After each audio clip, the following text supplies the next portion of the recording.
Welcome dear students. हम पढ़ रहे हैं क्लास 12 की केमिस्ट्री का पी ब्लॉक एलिमेंट्स और ये मेरा उसका 5th वीडियो है और आज हम पढ़ने वाले हैं उसमें नाइट्रिक एसिड। तो हम चलते हैं हमारे मेन टॉपिक नाइट्रिक एसिड। तो सबसे पहले नाइट्रिक एसिड है क्या, टॉपिक का मैं नाम लिख देता हूँ। नाइट्रिक एसिड क्या है? ऑक्सो एसिड है। ऑक्सो एसिड ऑफ नाइट्रोजन है।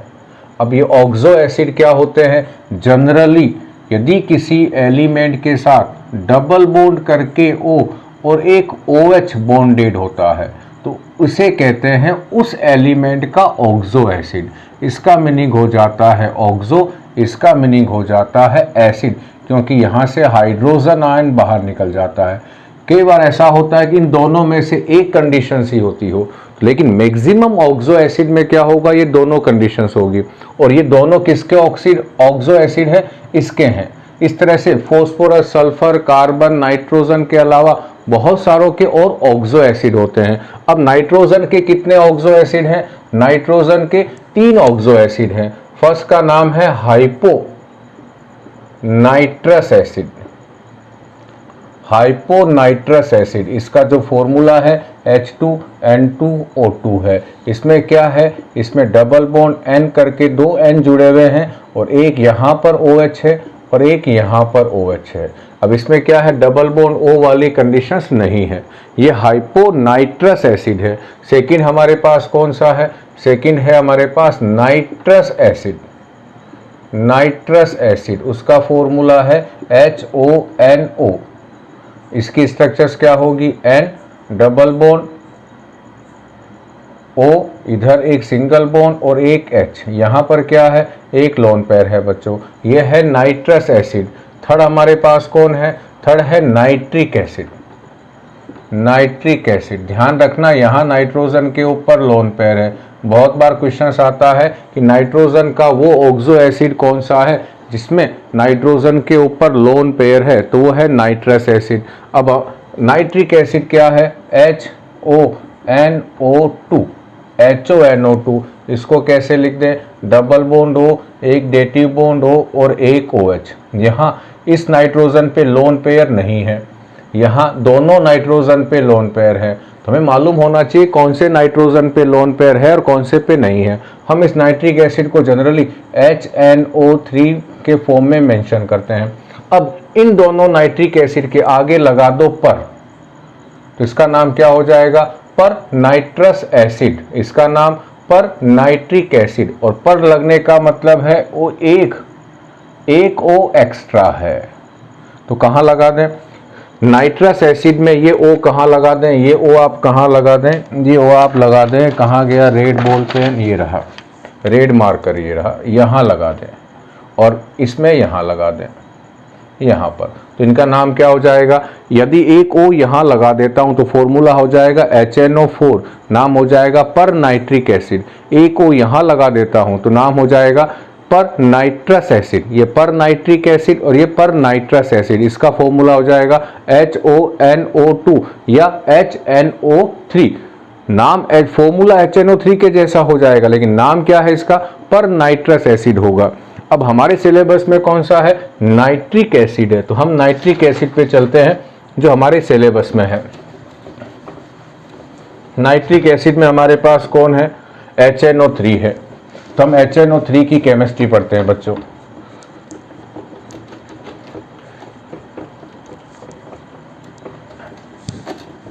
HNO3 में फर्स्ट क्या पढ़ते हैं हम लोग? 3 चीजें आती है मेन, प्रिपरेशन, प्रॉपर्टीज और यूजेज। तो हम फर्स्ट आते हैं प्रिपरेशंस पर।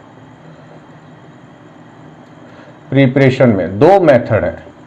नाइट्रिक एसिड के प्रिपरेशंस के 2 मेथड है। फर्स्ट है लेबोरेटरी मेथड। लैब में कैसे प्रिपेयर करें? सोडियम नाइट्रेट या पोटेशियम नाइट्रेट की रिएक्शंस H2SO4 से करवा दें, सल्फ्यूरिक एसिड से। तो क्या होगा? बहुत सारे मोर वोलेटाइल एसिड जो है, ये मोर वोलेटाइल है, ये लेस वोलेटाइल है, हम उनको प्रिपरेशन H2SO4 से कर सकते हैं। जैसे HNO3 का हो सकता है, HCl का, HF का, इनका हम किससे कर सकते हैं प्रिपरेशन? H2SO4 से कर सकते हैं। तो यहाँ क्या बनेगा? HNO3 प्लस NaHSO4, क्या बन गया हमारे पास, नाइट्रिक एसिड बन गया है। सेकंड मेथड हमारे पास कौन सा है, सेकंड मेथड का नाम है ओस्टवाल्ड मेथड। ओस्टवाल्ड मेथड है, ये याद रखना। इसमें क्या करते हैं, ऑक्सीडेशन ऑफ कैटालाइटिक, ऑक्सीडेशन भी कौन सा, कैटालाइटिक, कैटालाइटिक ऑक्सीडेशन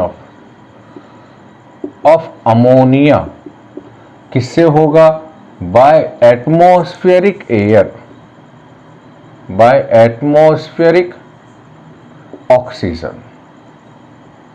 अब ये जो रिएक्शंस है ये 3 स्टेप में कंप्लीट होती है। जो इसका फर्स्ट स्टेप है उसमें क्या होगा, 45 याद रखना। 45 क्या है सर, 45 से आपको स्टाइकियोमेट्रिक कॉफिशिएंट याद हो जाएंगे। 4 तो क्या है, अमोनिया, और 5 क्या है, ऑक्सीजन। कौन है यहाँ पर कैटेलिस्ट, कैटेलिस्ट है यहाँ पर रूथियम या रोडियम की जाली, गोज। उसके साथ टेम्परेचर कितना है, 500 केल्विन, प्रेशर कितना है, 9 बार है। जो नॉर्मल एटमॉस्फेरिक प्रेशर है उसका अप्रोक्सीमेट 9 टाइम्स ज़्यादा है। क्या बनेगा यहाँ पर, NO बनेगा, साथ में क्या बनेगी, H2O। यहाँ याद रखना 46, यहाँ 45, यहाँ 46, यहाँ क्या बना ये NO। NO क्या है, नाइट्रिक ऑक्साइड है, नाइट्रिक ऑक्साइड। इस नाइट्रिक ऑक्साइड का एयर में क्या होगा, इस नाइट्रिक ऑक्साइड जो बना है इसका एयर में ऑक्सीडेशन होगा, NO+O2। ये रिएक्शन रिवर्सिबल है, क्या बनेगा, NO2 बन जाएगा। बैलेंस कर दो इसको भी, तो यहाँ पर भी क्या हो जाएगा, 2। ये नाइट्रिक ऑक्साइड हो गया। अब नाइट्रिक ऑक्साइड की रिएक्शन किससे करा दो, वाटर से करा दो, तो क्या बनते हैं यहाँ पर 2HNO3 बनते हैं और एक NO बनता है। तो इसका मतलब NO2 कितने ले लें, 3 ले लें हम लोग। अब इस ये रिएक्शंस बैलेंस हो गई है, और ये जो NO बनता है ये हमारा फर्स्ट स्टेप में वापस यूज, सेकेंड स्टेप में वापस यूज आ जाता है। और यहाँ जो नाइट्रिक एसिड बनता है इसका यदि हम डिस्टिलेशन कर दें, यानी इसमें जो वाटर है उसको हम उड़ा दें थोड़ा बहुत, तो हम यहाँ इस नाइट्रिक एसिड को 68% तक कन्वर्ट कर सकते हैं। यानी 68 ग्राम तो कौन होगा इसमें, नाइट्रिक एसिड, और 32 ग्राम कौन होगा, वाटर होगा। क्योंकि जो 68% नाइट्रिक एसिड है वो बहुत बढ़िया एजियोट्रॉप्स का एग्जाम्पल है, ये एजियोट्रॉप्स है। अब हम चलते हैं आगे। यदि हमें 68% से ज़्यादा कंसंट्रेशन वाला नाइट्रिक एसिड चाहिए जिसमें वाटर कम हो, तो हम क्या काम करते हैं, इसका डिस्टिलेशन करवा देते हैं, डिहाइड्रेशन करवा देते हैं कंसंट्रेटेड H2SO4 के साथ। यदि इस 68% नाइट्रिक एसिड को हमें क्या करवा दें, इसका डिहाइड्रेशन करवा दें, किससे करवा दें, बहुत बढ़िया डिहाइड्रेटिंग एजेंट कौन है, कंसंट्रेटेड H2SO4 है, इससे करवा दें, तो हमें जो नाइट्रिक एसिड मिलेगा वो 98% मिल जाएगा। यानी अभी भी इसमें 98 ग्राम तो कौन है, HNO3 है, लेकिन 2 ग्राम अभी भी कौन है इसमें, वाटर है। अब आते हैं लेबोरेटरी में जो हमारे मिलता है, आपकी केमिस्ट्री, आपके स्कूल के जो केमिस्ट्री की लेबोरेटरी है उसमें जो नाइट्रिक एसिड मिलता है वो 68% होता है, और उसकी जो स्पेसिफिक ग्रेविटी होती है, स्पेसिफिक ग्रेविटी जो है वो 1.05 है, ये 1.5 है। इसका मतलब क्या है, इसका मतलब है 1.05 ग्राम पर सेंटीमीटर क्यूब है। इसका मतलब है कि वाटर का 1 ग्राम लेते हैं आप लोग, तो उसका जो वाटर के 1 ग्राम का जो वॉल्यूम है उतने ही वॉल्यूम में नाइट्रिक एसिड का वजन 1.5 ग्राम होगा। इसका मतलब दोनों का यदि सेम वॉल्यूम ले लें तो उसमें वाटर का तो 1 ग्राम होगा, लेकिन उतने ही वॉल्यूम में नाइट्रिक एसिड का वेट 1.5 ग्राम होगा। इसका मतलब नाइट्रिक एसिड जो है वो वाटर से हैवी है, नाइट्रिक एसिड की डेंसिटी ज़्यादा है। क्या खत्म हुआ हमारे पास, ओस्टवाल्ड मेथड से नाइट्रिक एसिड का प्रिपरेशन, और 68% बनेगी। अब चलते हैं हम लोग अगला हमारे पास क्या टॉपिक है, प्रॉपर्टीज। तो फर्स्ट हम क्या पढ़ें, इनकी फिजिकल प्रॉपर्टीज हम पहले पढ़ लेते हैं, उसके बाद हम कहाँ जाएंगे, इनकी केमिकल प्रॉपर्टीज में आ जाएंगे। तो फर्स्ट आ जाते हैं हम लोग इनकी फिजिकल प्रॉपर्टीज।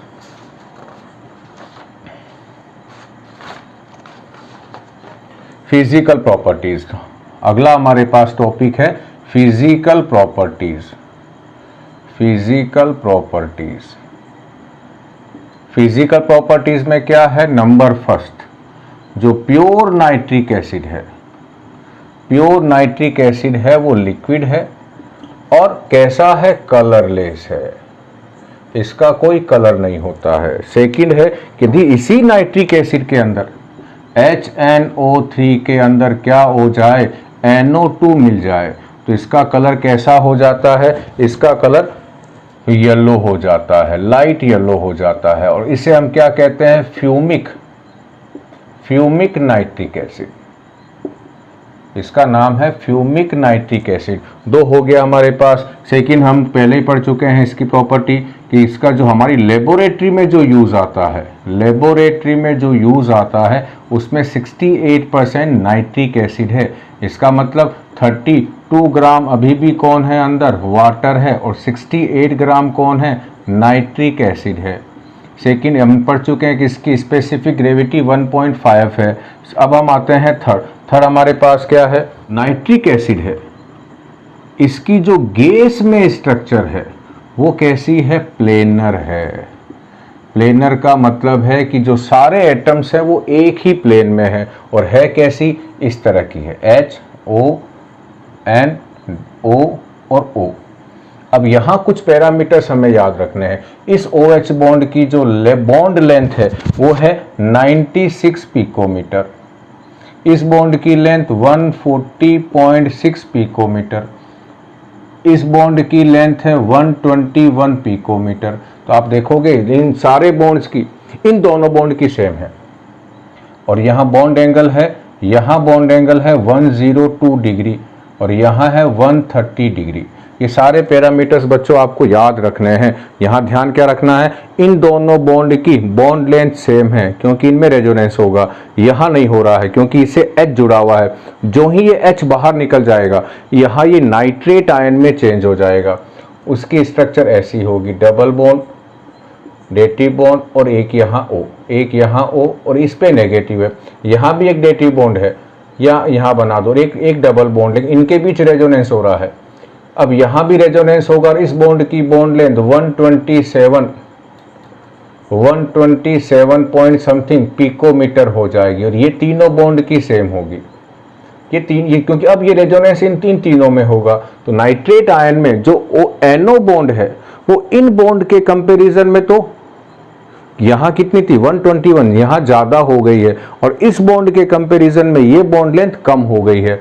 तो दो बॉन्ड की बॉन्ड लेंथ तो बल्कि सी बढ़ जाती है और एक बॉन्ड की बॉन्ड लेंथ कम हो जाती है, क्योंकि यहाँ पहले रेजोनेंस नहीं हो रहा था लेकिन अब यहाँ रेजोनेंस होगा। तो ये है नाइट्रेट आयन NO3- और ये है नाइट्रिक एसिड की स्ट्रक्चर। याद क्या रखना, ये प्लेनर है, ये प्लेनर स्ट्रक्चर है।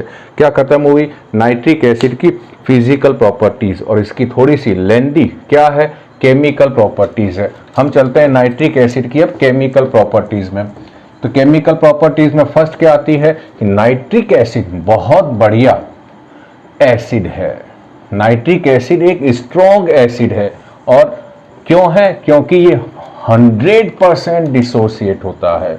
तो फर्स्ट हमारे पास क्या है केमिकल प्रॉपर्टी में, केमिकल प्रॉपर्टी क्या है, फर्स्ट नाइट्रिक एसिड क्या है, स्ट्रॉन्ग एसिड है।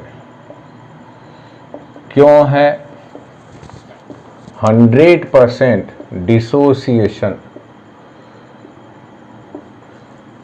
या आयनाइजेशन ज़्यादा बेटर, ये ठीक है नाइट्रिक एसिड के लिए इन वाटर। फर्स्ट हमारे पास ये हुआ, इसीलिए क्या है ये स्ट्रॉन्ग एसिड है। सेकंड हमारे पास क्या है, नाइट्रिक एसिड एसिड के साथ साथ क्या है, एक और स्ट्रॉन्ग ऑक्सीडाइजिंग एजेंट भी है, ऑक्सीडाइजिंग एजेंट भी है। थर्ड, अब आते हैं हम इसमें ऑक्सीडाइजिंग एजेंट में क्या क्या काम करता है ये मेटल्स एंड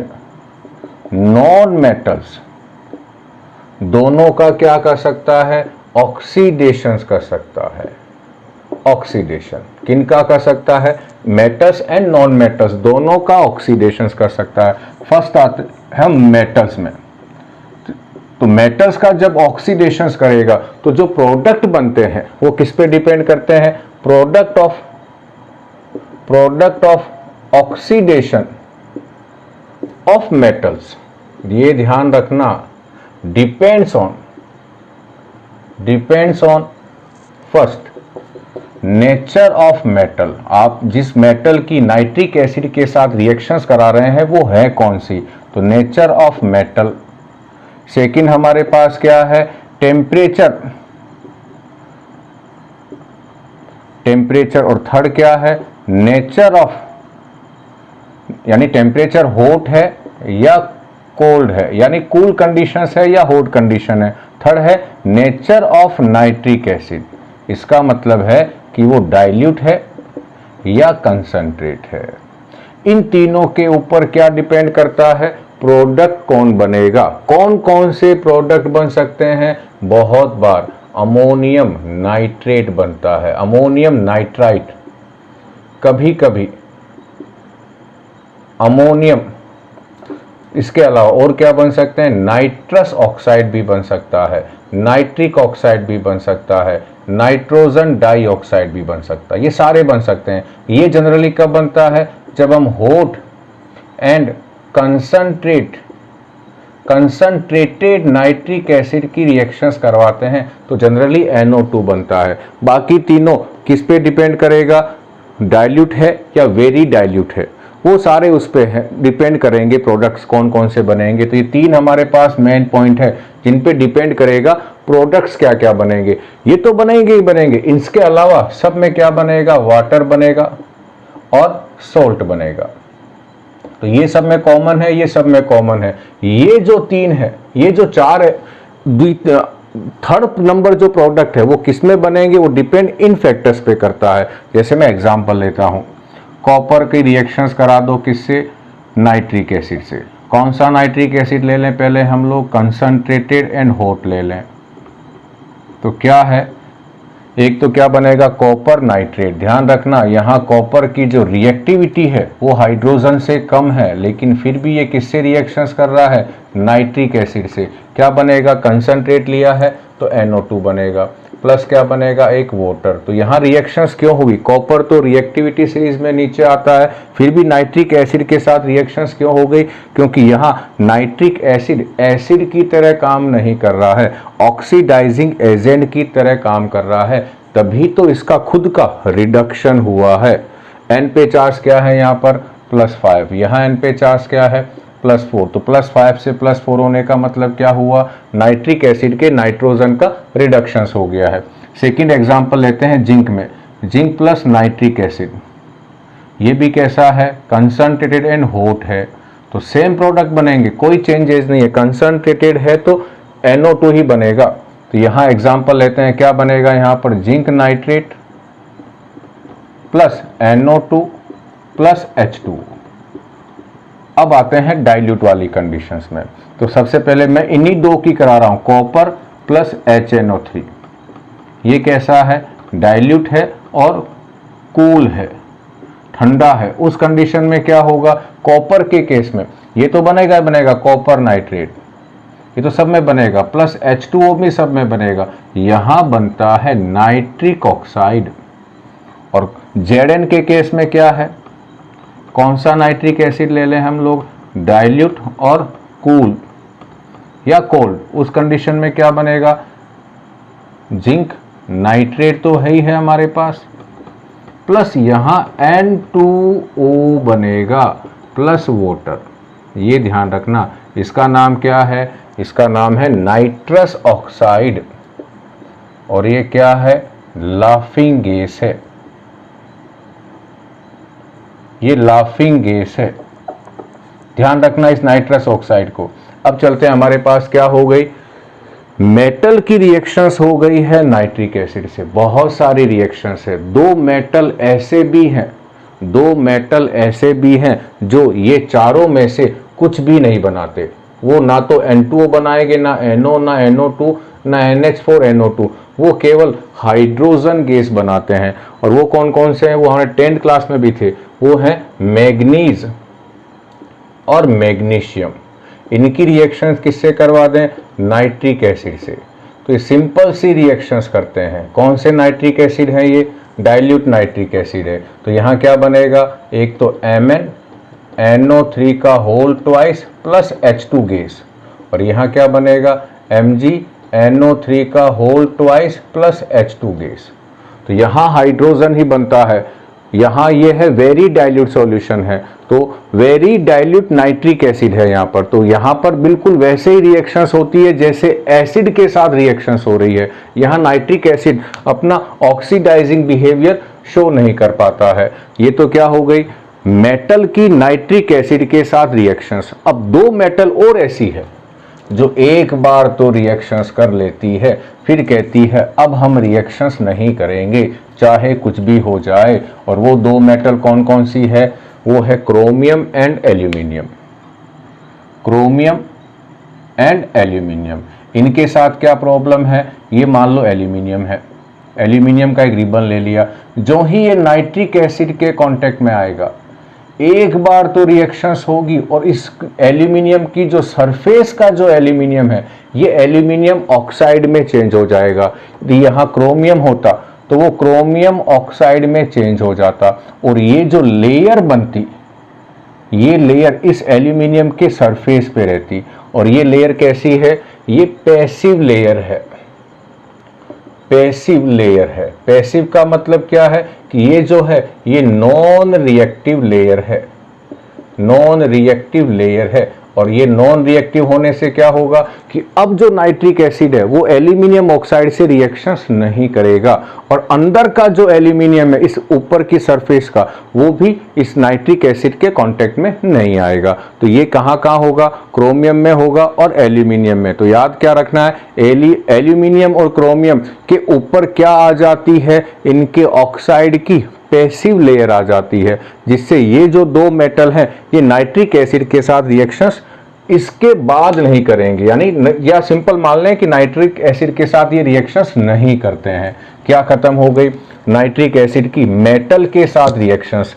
अब कहाँ चलते हैं, नाइट्रिक एसिड की नॉन मेटल के साथ रिएक्शंस। तो नाइट्रिक एसिड क्या काम करता है, नॉन मेटल का भी क्या कर देता है, ऑक्सीडेशन कर देता है। कौन कौन सी नॉन मेटल्स हमारे यहाँ पर है, नॉर्मल है, आयोडीन है, कार्बन है, सल्फर है और फॉस्फोरस है। तो यहाँ आ जाते हैं reactions with non metals. Non metals का भी क्या कर देगा, ये ऑक्सीडेशन कर देगा। तो nitric acid also oxidised non metals like, कौन कौन सी बताई मैंने अभी आपको, like iodine, carbon, sulphur, phosphorus and others. इन चारों की हम रिएक्शंस चेक कर लेते हैं। इन चारों में क्या होगा, यहां लिखूंगा नाइट्रिक एसिड, यहां लिख रहा हूं एक्स।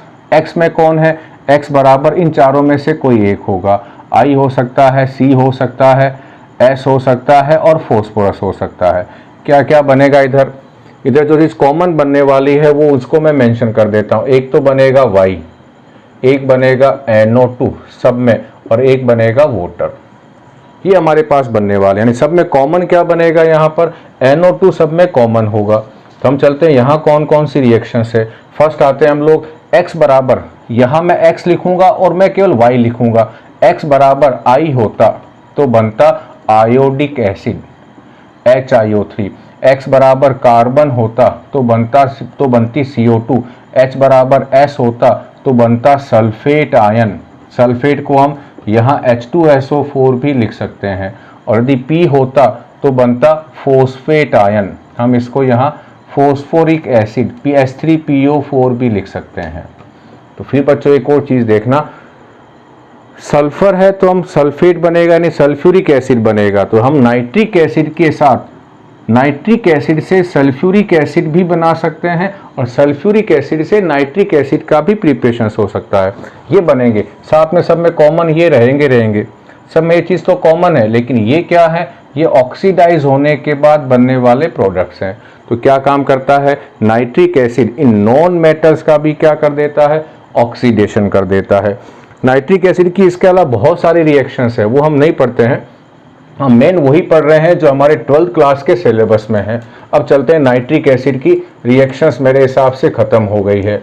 अब कहाँ जाते हैं, एक मेन टॉपिक रह गया है, ब्राउन रिंग टेस्ट। ये नाइट्रेट की स्पेसिफिक प्रॉपर्टी है, नाइट्रेट आयन की। क्या है, हम इसे समझते हैं। ब्राउन रिंग टेस्ट क्या है, बहुत बार सीबीएसई में ये पूछा गया है, ब्राउन रिंग टेस्ट की केमिस्ट्री पूछी गई है। क्या है, हम पहले कुछ इसके पॉइंट्स लिख देते हैं। इस टेस्ट में कौन कौन यूज आता है, इसमें एक तो यूज आता है FeSO4, और इस FeSO4 में भी कौन, Fe2+। दूसरा यूज कौन आता है, किसी भी सोल्ट से, कोई भी यहाँ आप सोल्ट ले लें जी, उसमें नाइट्रेट आयन है तो वो यूज आता है।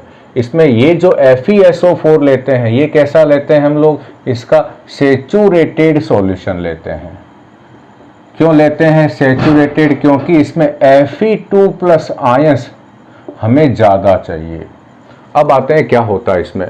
तो फर्स्ट पॉइंट, ये रिएक्शंस क्या बताती है, this reaction show the ability of Fe2+ ion to reduce NO3- ion in NO, nitric oxide. ये रिएक्शंस क्या बताती है कि Fe2+ यहाँ किसका काम कर रहा है, यहाँ ये रेड्यूसिंग एजेंट का काम कर रहा है। और किसको रेड्यूस कर रहा है, नाइट्रेट आयन को नाइट्रिक ऑक्साइड में, फर्स्ट हमारे पास। सेकंड क्या है, इसका उल्टा भी मैं लिख सकता हूं, this reaction in this reaction nitrate ion act as a oxidising agent, ये तो पहले से है, oxidising agent and oxidised Fe2 ion to Fe3 ion. तो देखो दोनों चीजें एक साथ हो गई है। फर्स्ट क्या बता रहा है कि Fe2+ बहुत बढ़िया क्या है, रेड्यूसिंग एजेंट। दूसरा क्या हमें बताएगा कि NO3- बहुत बढ़िया क्या है, ऑक्सीडाइजिंग एजेंट। तो इसमें रिएक्शंस क्या होगी, फर्स्ट रिएक्शंस, ये जो Fe2+ आयन है, मान लेता हूं कि 100 आयन है, समझाने के लिए इन 100 में से X आयन जो है, X Fe2 आयन जो है, वो क्या काम करते हैं, नाइट्रिक एसिड के साथ, नाइट्रेट आयन के साथ रिएक्शंस कर लेते हैं और क्या बनाते हैं, खुद किस में चेंज हो जाते हैं, खुद का ऑक्सीडेशन हो जाता है और NO3- को NO में रेड्यूस कर देते हैं। अब इस रिएक्शंस को पहले हमें बैलेंस करना होगा। कैसे बैलेंस करते हैं, यहाँ देखते हैं। इस नाइट्रोजन पे चार्ज क्या है, इस नाइट्रोजन को हम X माने, एक O पे -2 तो -6 और या -1, तो X पे चार्ज क्या आया, +5। यहाँ इस N पे चार्ज क्या है, +2 है, ये सिंपल है, निकाल लिया। तो इसका मतलब एक नाइट्रोजन पे चार्ज था +5, यहाँ एक नाइट्रोजन पे चार्ज है +2, तो एक नाइट्रोजन ने 3 इलेक्ट्रॉन गेन किए हैं। 3 इलेक्ट्रॉन क्या किए हैं, गेन किए हैं। तो पहला हम क्या काम करें, इन इलेक्ट्रॉन जो गेन हो रहे हैं हम उनको बैलेंस करेंगे, फर्स्ट हो गया। सेकंड है, इस Fe को चेक करें, Fe कितने हैं यहाँ पर, 2, Fe पे कितना चार्ज है, +2 है और यहाँ कितना है, +3 है। इसका मतलब एक Fe क्या काम कर रहा है, एक इलेक्ट्रॉन को लूज कर रहा है। हमें कितने इलेक्ट्रॉन चाहिए, यहाँ पर 3 चाहिए, क्योंकि यहाँ +5 से +2 हो रहा है। तो हम कितने Fe ले लें, यहाँ पर 3 ले लें, तो 3 Fe होगा। इसके आगे क्या लगा दिया, 3, ये दोनों 1 1 है, तो यदि यहाँ 3 लगाऊंगा तो यहाँ भी क्या लगाऊंगा, 3 लगा दूंगा। तो फर्स्ट क्या बैलेंस करें, इलेक्ट्रॉन। उसके बाद क्या बैलेंस करें, O को क्या लगाकर, H2O। थर्ड में क्या बैलेंस करें, H क्या लगाकर, H+। यदि रिएक्शन बेसिक मीडियम में है, यही रिएक्शन यदि बेसिक मीडियम में होती तो जितने H+ लगाए हैं उतने both side both side reactant side और प्रोडक्ट साइड क्या लगाने हैं, OH लगाने हैं, और उसके बाद जाके रिएक्शंस क्या हो जाएगी, बैलेंस हो जाएगी। अब क्या काम करें, O चेक करते हैं। तो अगला काम हमारे पास क्या है, O को चेक करना है। तो इधर O कितने हैं 1, इधर O कितने हैं 3, तो यहाँ क्या लगा दूं मैं 2H2O। अब किसको बैलेंस करें, O बैलेंस हो गए। अब H को बैलेंस करें H प्लस लगाकर, इधर एक भी H नहीं है, इधर 4H है, तो यहाँ क्या लगाऊं मैं अब 4 हाइड्रोजन। ये रिएक्शंस बच्चों बैलेंस हो गई है। उम्मीद करता हूँ आपको ये बैलेंस करने का मेथड समझ में आ गया है, नहीं आया हो तो इसे दोबारा एक बार देख लें। अब आते हैं, ये फर्स्ट रिएक्शंस तो हो गई। यहाँ क्या बना, ये NO बना है। ये NO जो है, हमने कितने Fe+ आयन लिए थे 100, मान लिया हमने उसमें से कितनों ने रिएक्शंस कर ली है, ये X ने रिएक्शंस कर लिए, तो कितने Fe आयन अभी भी बचे हुए हैं 100 माइनस X, और ये जो बचे हुए Fe आयन हैं ये वाटर के साथ 6H2O, वाटर के साथ कोऑर्डिनेशन बॉन्ड बनाकर वाटर के अंदर इस तरह से रहते हैं, ये इस तरह से रहते हैं, 2+ चार्ज है यहाँ पर। अब ये रिएक्शंस करेगा, अब ये किससे रिएक्शंस करेगा, FeH2O का होल 6 जो है, जिसपे प्लस के 2 चार्ज हैं, जो हैं कितने 100 माइनस X, बचे हुए जो हैं वो NO के साथ रिएक्शंस करते हैं, और यहाँ क्या बनाते हैं FeNO, एक H2O बाहर चला जाएगा, तो पीछे कितने H2O रह गए 5, एक NO आ जाएगा, और यहाँ जो चार्ज है वो प्लस का 2 ही लिखेंगे, 2+2+। अब यहाँ बच्चों एक कंसेप्ट लगता है, वो हम ठीक इसके आगे समझते हैं क्या है। और ये जो है इसका कलर होता है ब्राउन, और इसीलिए इसे क्या कहते हैं, ब्राउन रिंग टेस्ट कहते हैं। सर इसका नाम रिंग क्यों आया, ठीक है, अब हम लोग देखते हैं कि इसका नाम रिंग टेस्ट क्यों है। ब्राउन तो समझ में आ गया कि इसका कलर ब्राउन है, इसलिए इसका नाम क्या हो गया है, ब्राउन। लेकिन रिंग टेस्ट क्यों लगा, इसके लिए हमें इस टेस्ट को थोड़ा सा हमें समझना पड़ेगा। तो हम पहले इस टेस्ट को समझते हैं, इस टेस्ट में हुआ क्या है।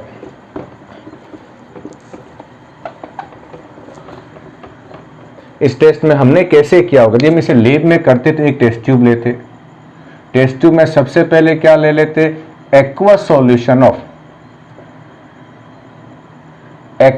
Solution of salt which contain nitrate ion, उसमें नाइट्रेट आयन होना चाहिए, प्लस अब इसमें ऊपर से क्या मिला देंगे, FeSO4 का सॉल्यूशन, एक्वस सॉल्यूशन। अब हमारे पास क्या हो गए, 2 सॉल्यूशंस का मिक्सचर्स हो गया है। अब हम इसमें क्या काम करेंगे, अब हम इसमें काम करेंगे H2SO4 जोड़ने का। जो ही इन दोनों को मिक्स करोगे, अंदर क्या बन गई है, NO बन गई है, NO बन गई है। अब NO तो अंदर है, क्योंकि यही तो हमने पढ़ा था यहाँ पर, NO बन गई है। अब हम क्या काम करें, अब NO बन भी जाएगी या नहीं बनी है, तो अब हम क्या काम करेंगे, ऊपर से यहाँ पर H2SO4 ऐड करेंगे। कौन सा, कंसंट्रेटेड H2SO4। मान लो नहीं बनी, क्योंकि यहाँ मीडियम कैसा है, एसिडिक है, और ये जो ही हम H2SO4 मिलाएंगे तो मीडियम एसिडिक हो जाएगा, ये NO बनेगी, और ये NO बनते ही इस FeH2O के होल 6 के साथ रिएक्शंस भी कर लेगी। तो जो ही इस टेस्ट ट्यूब की वॉल के यहाँ से आपको H2SO4 ऐड करना है, और जो ही H2SO4 इस सॉल्यूशन के टच आएगा, जो ही इसके कांटेक्ट में आएगा, तो यहां जो इनकी इंटरफेस है, इंटरफेस का मतलब जहां दोनों आपस में कांटेक्ट आ रहे हैं, वो उनकी सरफेस हुई दोनों की, उस इंटरफेस पर एक ब्राउन कलर की रिंग बन जाती है यहां पर, और इसीलिए हम इसे क्या कहते हैं, ब्राउन रिंग टेस्ट कहते हैं। यहाँ H2SO4 दो काम करेगा, एक तो मीडियम को एसिडिक कर देगा, और एक डिहाइड्रेटिंग एजेंट का काम करेगा, डिहाइड्रेटिंग एजेंट का। यानी यहाँ से कौन बाहर चला जाएगा, एक H2O, और इसकी जगह कौन आ जाएगा, एक NO आ जाएगा। ये हुआ इस टेस्ट को परफॉर्म कैसे करते हैं। अब इसमें एक कंसेप्ट का क्वेश्चंस और है जुड़ा हुआ, और वो क्या है, बहुत बार हम गलती कर जाते हैं इसमें, और वो क्या है कि इस कंपाउंड के अंदर जो बना है इस कंपाउंड में जो आयरन है उसकी ऑक्सीडेशन स्टेट +1 है। वो कैसे है? एक फिनोमिना है जिसका नाम है चार्ज ट्रांसफर। क्या है वो? चार्ज ट्रांसफर है। चार्ज का मतलब इलेक्ट्रॉन। कौन इलेक्ट्रॉन ट्रांसफर करता है, किसको ट्रांसफर करता है? तो यहां रियल में Fe2+ है और यहां है NO। NO अपना एक इलेक्ट्रॉन किसको दे देता है? Fe2+ को। तो यहां क्या हो जाता है? Fe पे +1 और NO पे +1। और ये दोनों जो है वो इस कंपाउंड के अंदर है, यानी Fe H2O का होल 5 और यहां कौन है? NO है। इस NO पे चार्ज क्या है? +1। इस Fe पे चार्ज क्या है? +1। और वाटर जो है उस पे चार्ज कैसा है? 0। तो ओवरऑल चार्ज क्या हुआ है? +2। और इस कंपाउंड का जो नाम है, आप पढ़ोगे कोऑर्डिनेशन कंपाउंड में, किसका जो नाम है? NO का। ये NO का नाम जब इस ब्रैकेट के अंदर होता है और कोई चार्ज नहीं होता है तब नाम होता है नाइट्रोनियम। नाइट्रोनियम। लेकिन यदि यहाँ पॉजिटिव चार्ज आ जाता है तो इसका नाम हो जाता है नाइट्रोसोनियम। तो इसका नाम क्या है? कोऑर्डिनेशन कंपाउंड में इसका नाम है पेंटा। पेंटा का मतलब 5, एक्वा का मतलब वाटर, पेंटा एक्वा नाइट्रो सोनियम, ये इसका नाम हो गया है। नाइट्रोसोनियम आयरन फर्स्ट, ये आयरन की ऑक्सीडेशन स्टेट है, आयन, ये इसका नाम है। ध्यान क्या रखना है, यहाँ कंसेप्ट क्या है कि यहाँ Fe इस कंपाउंड में ब्राउन रिंग टेस्ट में जो कंपाउंड बनता है उसमें Fe पे चार्ज +1 है। और लास्ट बच्चों हमारे पास क्या बची है? ब्राउन रिंग टेस्ट हो गया है। रिएक्शंस इसमें याद रखना, बहुत सारी रिएक्शंस आई है। और लास्ट हमारे पास बचा है यूज। किसके यूज? नाइट्रिक एसिड के यूज। ज़्यादा यूज नहीं है। पहला यूज क्या है इसका? इससे बहुत सारे फर्टिलाइजर्स बनाए जा सकते हैं। कौन से? नाइट्रेट वाले। तो इसके हम क्या पढ़ रहे हैं अब? यूज। तो फर्स्ट क्या है? फर्टिलाइजर्स। कौन से बनते हैं इससे? फर्टिलाइजर्स में जैसे अमोनियम नाइट्रेट है, सबसे ज़्यादा अमोनियम नाइट्रेट किससे बनता है? इसी से बनता है। दूसरा हमारे पास यूज़ क्या है? बहुत सारे एक्सप्लोजिव इससे बनाए जाते हैं। जैसे एक है TNT, क्या है? ट्राई नाइट्रोटोलियन। ये क्या है? ये बहुत बढ़िया एक्सप्लोजिव है। एक और कौन सा बनता है इससे? नाइट्रोग्लिसरीन, ये क्या है? एक्सप्लोजिव है। और तीसरा इसका यूज क्या है? Itching of metals. ये क्या होता है? हम किसी पत्थर पे जब कोई कारीगर नक्काशी करके उसको मूर्ति का रूप दे देता है, इसी तरह से यदि हमें किसी मेटल से कोई स्टेचू बनानी हो, उसके ऊपर कुछ नक्काशी करनी हो, तो हम उसे क्या कहते हैं? Itching of metal. जैसे मान लो कोई सिक्का है, कोई भी कॉइन है, और आप इसके अंदर कोई शेप देना चाहते हैं, किसी भी तरह की शेप देना चाहते हैं इस कॉइन के अंदर, तो आप किसका यूज लेते हैं? नाइट्रिक एसिड का यूज ले सकते हैं आप लोग। अगला है पिकलिंग। ये क्या है सर? पिकलिंग का मतलब है क्लींजिंग ऑफ मेटल्स। मेटल को यदि आपको साफ करना है, मेटल की जो सरफेस है वो खराब हो गई है, आपको उसको साफ करना है, तो ये क्या काम करता है? ऊपर की जो लेयर है उसका ऑक्सीडेशन कर देता है, वो वहां से हट जाती है। हटते ही अब जो नीचे की लेयर है वो ऊपर आ जाती है और वो मेटल, हमें लगता है कि वो मेटल साफ हो गई है। लास्ट यूज है इसका प्रिपरेशन ऑफ, ये सब जानते हैं आप लोग। प्रिपरेशन, अगला जो यूज, प्रिपरेशन ऑफ एक्वारेजिया। क्या कहते हैं इसको? एक और नाम इसका क्या है? रॉयल वाटर है ये। इसमें क्या है? 3 पार्ट तो हम क्या लेते हैं? कंसंट्रेटेड HCl, और 1 पार्ट किसका होता है? Concentrated HNO3। इन दोनों को मिला दो, इस प्रपोर्शन में 3 पार्ट 1 पार्ट। दूसरा, दोनों के दोनों कैसे होने चाहिए, कंसंट्रेटेड होने चाहिए। तो क्या बन जाता है, एक्वारेजिया। और एक्वारेजिया क्या है, बहुत बढ़िया सोलवेंट है जिसमें नोबल मेटल्स भी डिसोल्व हो जाते हैं, जैसे गोल्ड, सिल्वर, प्लेटिनम, ये सारे इसमें डिसोल्व हो जाते हैं। याद रखना, कंसंट्रेटेड जरूर लिखना, यदि ये नहीं लिखोगे तो ये एक्वारेजिया नहीं बनेगा। तो बच्चों क्या खत्म हो गया हमारे पास, नाइट्रिक एसिड प्रिपरेशन, प्रॉपर्टीज और यूजेस। उम्मीद करता हूं बच्चों ये आपको वीडियो पसंद आया होगा। पसंद आने पर 3 काम करें, अब लाइक करें, सब्सक्राइब करें और इस वीडियो को अपने साथियों तक शेयर जरूर करें ताकि वो इसका फायदा ले सकें। थैंक यू बच्चों।